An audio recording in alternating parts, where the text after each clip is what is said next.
Good afternoon, church. It seems that the Lord answered one of my prayer requests quite fast. I had my wife here in one piece. Yeah. Okay, I'll invite you to open with me the Bible, and from the Bible, the first letter of the Apostle John. First, a letter of the Apostle John. I'm still going to preach from the opening words of this letter, putting my emphasis now on the verse number 3 in chapter 1, of course. So John starts his letter with quite unusual way, without any formal readings or blessings. And right away he appeals to his eyewitness testimony. Something which he have heard, something which he have seen with his own eyes, looked upon and touched with his hands. He's talking about Christ himself, and not only of his earthly ministry, but also of his eternal nature and his deity. This opening part of this letter is challenging because it touches almost all the mysteries of Christianity, if it is allowed to use such a concept as mystery. But this text leads us into a mystery of the Trinity, mystery of Christ and of his two natures, and also of our mystical fellowship with God. So we are dealing with very deep and profound themes. They are crucial facts when it comes to our Christian faith and doctrine, but they also matter in our everyday walk in this world. And I think it is clear that we cannot separate our doctrinal convictions from practical application. If we really believe in something, we keep it as true and define our set of values to it and genuinely value it. It inevitably directs our attitudes, our behavior, and our ways to express ourselves. In other case, our faith is shallow and artificial if it doesn't affect our ways to live our lives. So, let's not think that this is just theoretical thinking. Our practical application will test the strength and the credibility of our beliefs. The most important thing is not how we behave on Sundays inside the church building for a couple of hours, but the most important thing is how we live our lives in the midst of this world from Monday to Saturday. And this is directly proportional to the perceptions we have from the Bible itself. And now, let's read the Word of God. For clarity, I'll read the whole opening section, chapter 1, verses 1 to 4. I'll read this from ESV, the English Standard Version. That which was from the beginning, which we have heard, which we have seen with our eyes, which we looked upon and have touched with our hands, concerning the word of life. The life was made manifest, and we have seen it, and testified to it, and proclaimed to you the eternal life, which was with the Father, and was made manifest to us. That which we have seen and heard, we proclaim also to you, so that you too may have fellowship with us. And indeed, our fellowship is with the Father and with his Son, Jesus Christ. And we are writing these things so that your joy may be complete. That which the apostle himself has seen, he also testifies it to his readers, so that they may have fellowship with one another. So the rallying point is the apostolic proclamation, which he forwards to be kept as such as he has proclaimed it. But in this context, it's not just about the consensus of doctrinal statement that might be the external form of its manifestation, but the roots of, or the origins of this fellowship are much deeper than mere doctrinal statement. It is something we cannot see, something we call as a mystery. Last time I started to talk about this fellowship, putting my emphasis on the roots of our Christian fellowship, in other words, on God Himself, and on the fellowship that exists in the Godhead. Everything that God has created is, in one way or another, a reflection of Him. This comes to light especially in human being who has been created as an image of God. This applies to both men and women. We are created in God's image. That means that our Creator wants to highlight in us something special and different of Himself than in anything else in this creation. This is seen especially in our social interactions as a spouse, a parent, a child, a sibling, an employee, employer, etc. And I believe that our need to live in some form of fellowship with other people dates back to our Creator and to that fellowship that exists in the Godhead. Notice the words in verse 3. Our fellowship is with the Father and with His Son, Jesus Christ. So we have this fellowship with the Father and with His Son, Jesus Christ, but this fellowship comes from that fellowship which the Father and the Son have in the Godhead. Let's look another text from the same apostle, but from the different work. The Gospel of John and chapter 17. This chapter is best known as a chapter of the high priestly prayer. This is a prayer that Jesus prayed in His farewell meal with His disciples before He was arrested. He prayed first for Himself, then for His apostles, and then for all of them that will believe in Him in the future. I'll read forward from verse 20. In this He is praying for those who will believe in Him through the proclamation of His apostles. Listen now. This is God praying God. I do not ask for these only, but also for those who will believe in me through their word, that they may all be one, just as you, Father, are in me, and I in you, that they also may be in us, so that the world may believe that you have sent me. The glory that you have given me, I have given to them, that they may be one, even as we are one, I in them, and you in me, that they may become perfectly one, so that the world may know that you sent me and love them, even as you loved me. That's much said in few verses, but I want to focus on the theme of Christian fellowship right now. Jesus prays that His followers might have the same kind of fellowship that He has with the Father. In addition to this, He says that just as the Father is in Him, so He will be in His followers. And I think there is a chain of fellowship found in this prayer. The fellowship of the saints comes from the fellowship they have personally with Christ. Christ in them brings them together. And the fellowship that the Christian has with Christ is the same fellowship that the Son has with the Father. This is amazing, I think, because so when the followers of Christ come together, like we now, we are reflecting that same fellowship that exists in the Godhead. Now please notice this.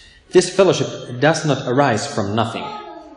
As the Apostle John wrote that the reason for his proclamation is the fellowship of the saints, so does also Jesus say in His prayer, those who will believe in me through their word may all be one.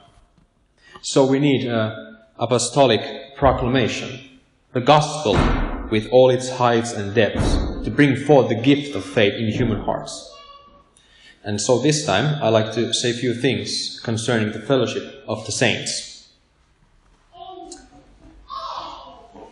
There are many kinds of fellowships, starting from the fellowship that we as human beings share together.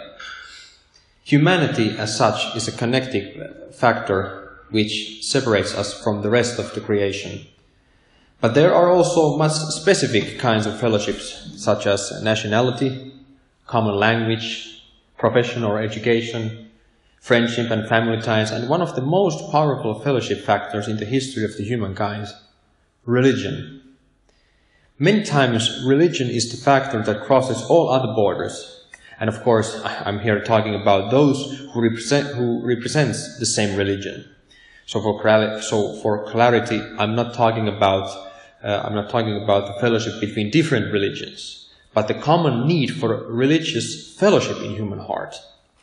And I believe that this need to have religious fellowship comes from God. I'm not referring to any external manifestations of practicing religion, but to the fellowship that exists between those who represents the same religion.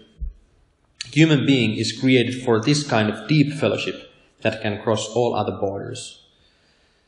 Without Christ, and hence the fellowship that exists in the Godhead, man lives without the real life-giving fellowship, and without the fruit of this fellowship, that is joy, like the Apostle John says in his letter, verse 4 of first chapter. Perfect, all-inclusive, all-fulfilling fellowship with our Creator brings forth a perfect joy, which is not bound to the conditions or the circumstances. That is true zest for life, which many are looking for, trying to get it from different things, pursuing all kinds of desires, noticing afterwards that they are empty from inside, without true joy. When we talk about the fellowship between the saints, we are talking about something that is true for us. Christ in us brings forth the fellowship we are having right now. We cannot create that. It already exists, being reality in our lives. But even though it is reality for us, it's not obvious to maintain that fellowship.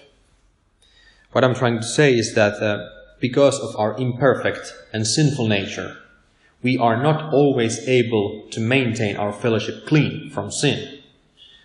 There is no sin in the Godhead, but our nature is sinful, and we live, though as justified and redeemed, in depraved creation.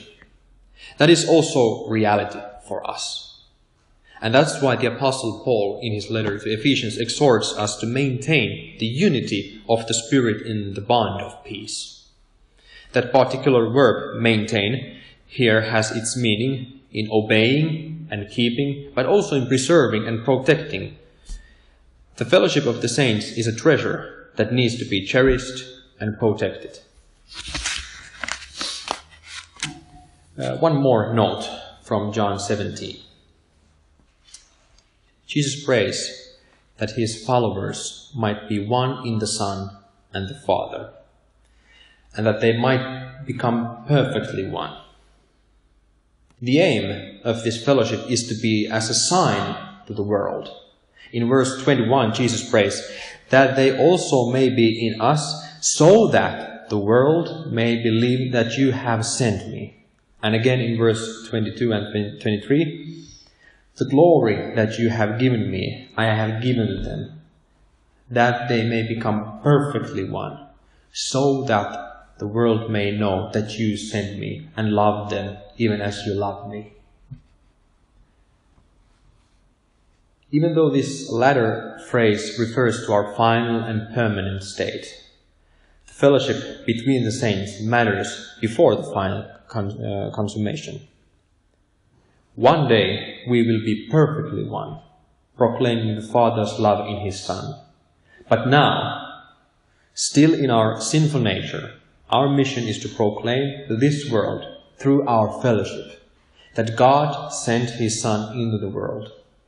God became man, having a share in flesh and blood, reducing his own glory and power, dwelling among us, being one of us, and to gather into one the children of God who are scattered abroad into that place and state where man was once expelled.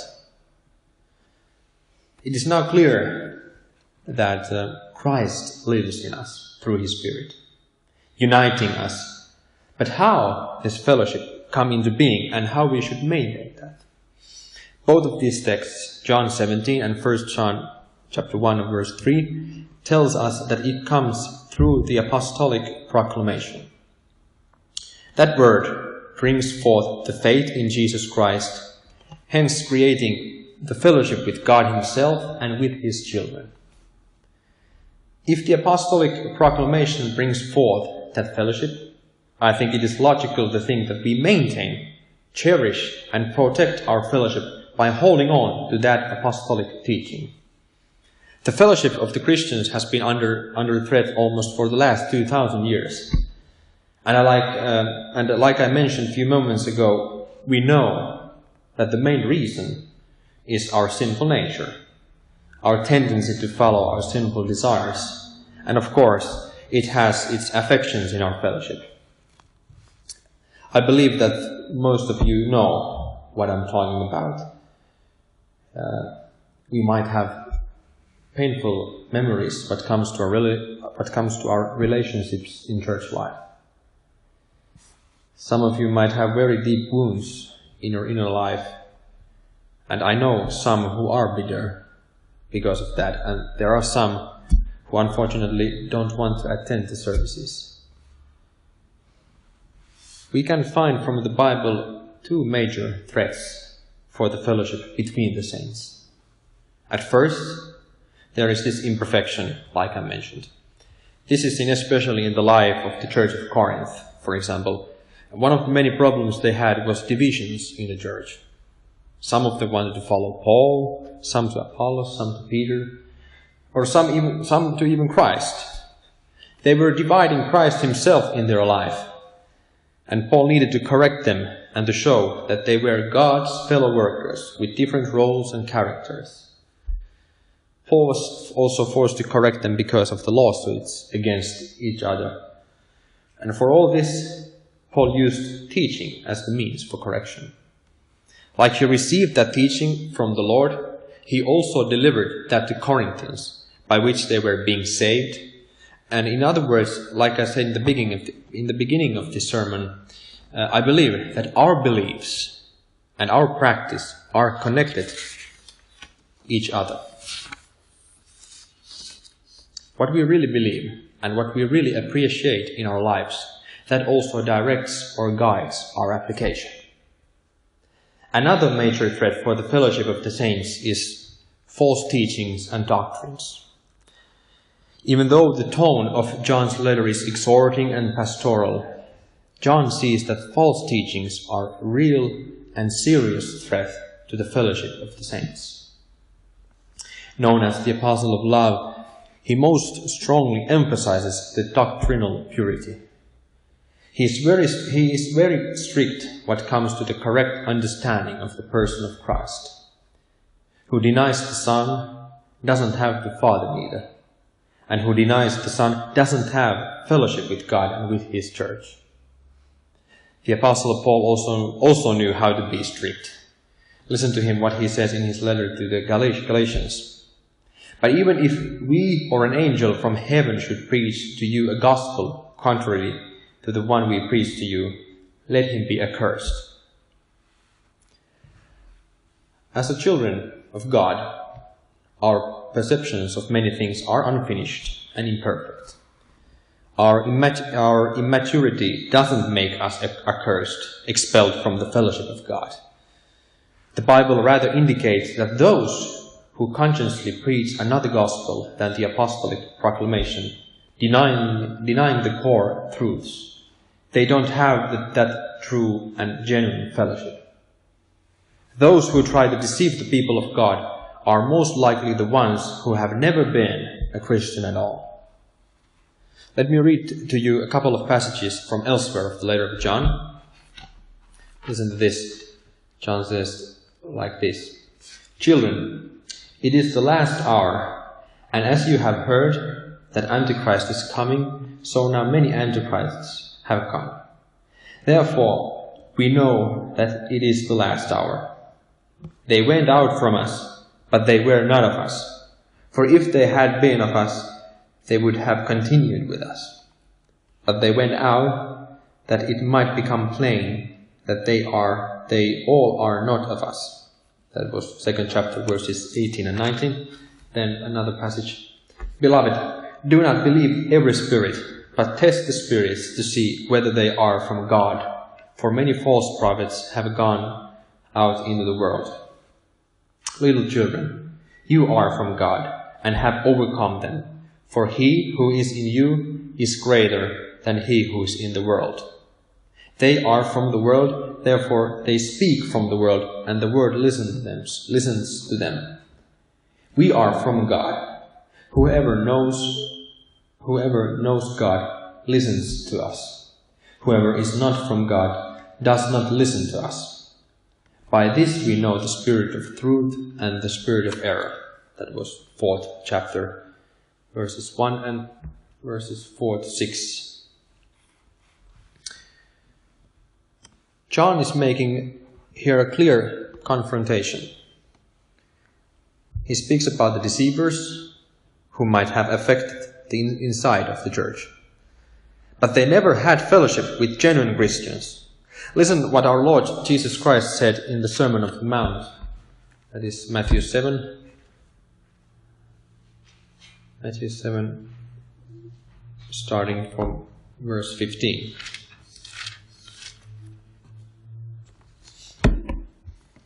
Beware of false prophets, who come to you in sheep's clothing, but inwardly are ravenous wolves. You will recognize them by their fruits. Are grapes gathered from thorn bushes or figs from thistles? So, every healthy tree bears good fruit, but the diseased tree bears bad fruit. A healthy tree cannot bear bad fruit, nor can a diseased tree bear good fruit. Every tree that does not bear good fruit is cut down and thrown into the fire. Thus you will recognize them by their fruits. Not everyone who says to me, Lord, Lord, will enter the kingdom of heaven, but the one who does the will of my Father who is in heaven.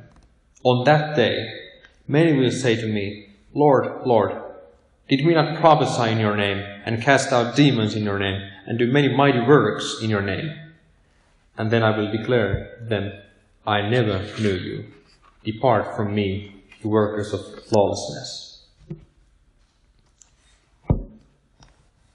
So, according to Apostle John, those who don't receive the apostolic proclamation, they simply are not from God. They are from the world, and that's why they get their support from the world. And according to Jesus, they might have probably correct theology on the person of Christ, but that is only the outward expression. Their hearts are not with their confession.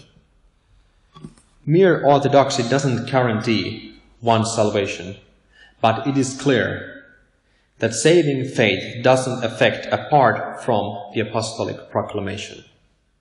That's why the saying, let's not focus on the doctrines, let's just be one, is not trouble-free saying. That saying has the echo like that the doctrine doesn't matter at all. Let everyone believe as they want as long as we are one, they might say. But in some way I understand the frustration behind the saying, for there are lots of different views among the Christians. What to do when you have these different views and opinions? Is the apostolic proclamation under threat? I want to clarify here that in these situations, it doesn't have to be because of the direct deception, but rather imperfect understanding and interpretation. It is obvious that two different views cannot be right. Either the other one is incorrect or both of them are incorrect. These situations are complex, not easy ones to solve. Within Christianity, it's not easy to draw a line between the core truths and peripheral issues. This asks wisdom and understanding, patience and love. so that the different views could get along with each other. No one should be condemned or weighed down with scorn. It might be very difficult to find balance between the doctrinal purity and the fellowship of the saints. Nevertheless, the other one should not be raised at the expense of another. Let us remember that according to the apostolic teaching, we have one church body. We all are partakers of the same Spirit. We all have the same hope of glory. We have one and the same Lord, one and the same God, the Father of all.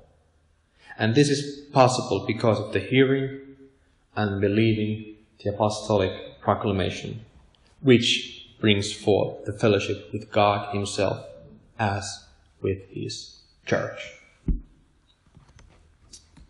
Amen.